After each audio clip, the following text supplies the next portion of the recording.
Bismillahirrahmanirrahim. Assalamualaikum warahmatullahi wabarakatuh. Bertemu lagi bersama saya, Dede Ridwana, tutor materi PKBM Bina Pandu Mandiri Ciamis. Semoga semua warga belajar di PKBM Bina Pandu Mandiri Ciamis selalu diberikan kesehatan, kelancaran dalam berbagai macam hal, dan diberikan rezeki yang berlimpah. Amin ya Allah ya Robbal Alamin.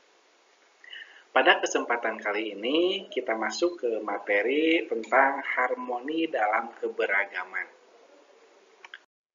Keberagaman, adanya perbedaan dalam suatu masyarakat, baik yang terkait dengan ras, suku, agama, bahasa, maupun budaya, dikenal sebagai keberagaman. Keberagaman khususnya di Indonesia merupakan cerminan dari kekayaan warisan sosial dan budaya suatu bangsa. Nah, Bapak Ibu bisa melihat gambar di belakang saya, ini terdapat beberapa jenis animasi manusia dari berbagai macam ras, suku, agama, dan budaya ya. Di tempat masing-masing ibu, di lingkungan masing-masing ibu mungkin juga banyak ya dari berbagai macam daerah dengan membawa kebudayaannya masing-masing ya. Nah, itulah arti dari keberagaman. Dari setiap wilayah, wilayah yang cukup luas misalkan dari satu kabupaten nih Bu ya, ada beberapa jenis budaya yang dibiasakan ya untuk diadakan dalam sebuah wilayah tertentu itu. Jadi sebuah budaya tersebut itu akan tetap terjaga ya, tetap terjaga karena warisan dari nenek moyang kita. Ada jenis keberagaman di Indonesia. Yang pertama keberagaman suku. Ada sekitar 1.300 kelompok suku bangsa yang berbeda di Indonesia seperti suku Jawa, Batak, Minangkabau, dan yang lainnya. Itu salah satu contohnya. Karena ini ada 1.300 kelompok loh, kelompok suku bangsa. Tidak bisa dirincikan satu persatunya. Kemudian keberagaman agama. Di Indonesia mengakui 6 agama berikut.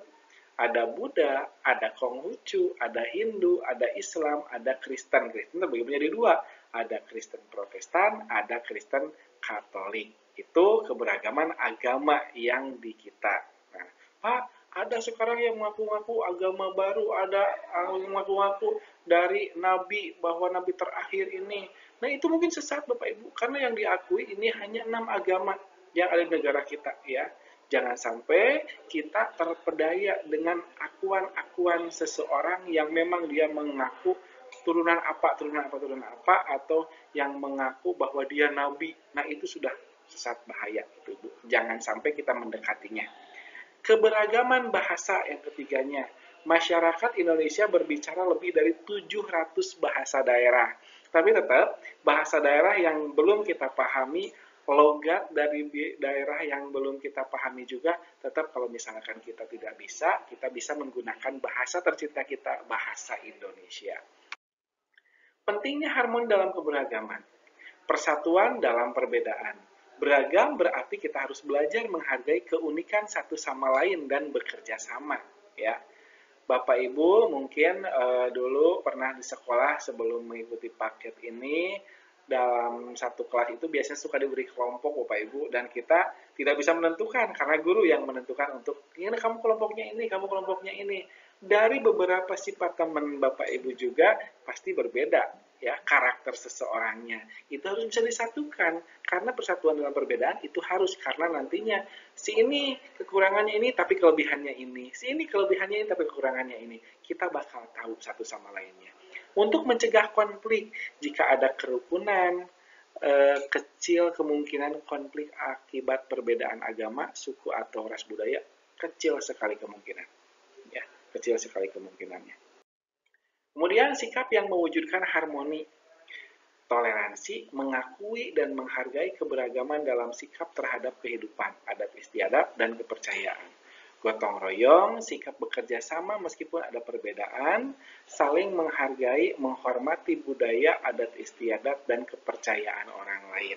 Ya, di sini sikap yang mewujudkan harmoni. Jadi kita tidak usah ikut campur dalam hal Misalkan dalam hal agama, biarkan saja agama mereka, agama kita, ya. Kepercayaan kita, kepercayaan kita, kepercayaan mereka, kepercayaan mereka. Jangan sampai terganggu.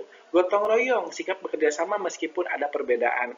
Nah, meskipun tetangga kita di luar Islam, tapi ketika ada kegiatan, ketika ada gotong royong untuk membetulkan saluran air, kita harus sama, harus bersarangan, harus berbarengan, ya. Itu. Kemudian saling menghargai, menghormati budaya, adat istiadat, dan kepercayaan orang lain. Tuh. Contoh harmoni dalam kehidupan sehari-hari. Perayaan hari besar agama, mengakui hari raya agama lain seperti saling bertukar ucapan selamat hari raya, selamat hari raya, selamat hari raya gitu. Asal jangan sampai kita masuk ya, kita masuk merayakan juga ya. Kalau hanya sekedar mengucapkan itu masih hal biasa ya, hal biasa. Itu perayaan hari besar agama ya. Kemudian bekerja sama dalam masyarakat, misalnya bekerja sama membersihkan lingkungan meskipun berbeda keyakinan atau suku. Nah, di sini gambarannya, oh ternyata ini ada ibu yang beragama Islam, yang ini ada ibu yang beragama Kristen, semuanya saling kompak, ya saling kompak untuk bekerja sama membersihkan lingkungan meskipun berbeda keyakinan atau suku. Kemudian belajar di sekolah. Nah, di sekolah, ya di sekolah formal misalkan yang harus ke kelas, di sini terdiri dari berbagai macam karakter siswa, karakter orang tua, karakter sifat si anak. Itu semuanya dikumpulkan dalam satu kelas. Dan itu wali kelas pasti tahu, oh si ini karakternya seperti ini, si ini karakternya seperti ini. Bisa nggak kalau misalkan disatukan, kita coba satukan.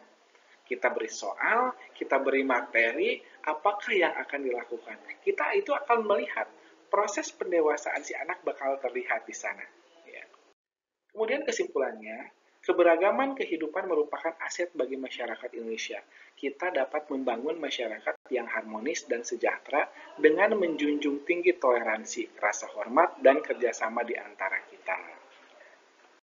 Nah, itu Bapak Ibu materi yang bisa disampaikan pada kesempatan kali ini. Semoga bisa bermanfaat untuk kita semua. Jangan lupa untuk mengerjakan penilaiannya supaya mendapatkan hasil yang maksimal. Itu saja Bapak Ibu, akhir kata. Wassalamualaikum warahmatullahi wabarakatuh.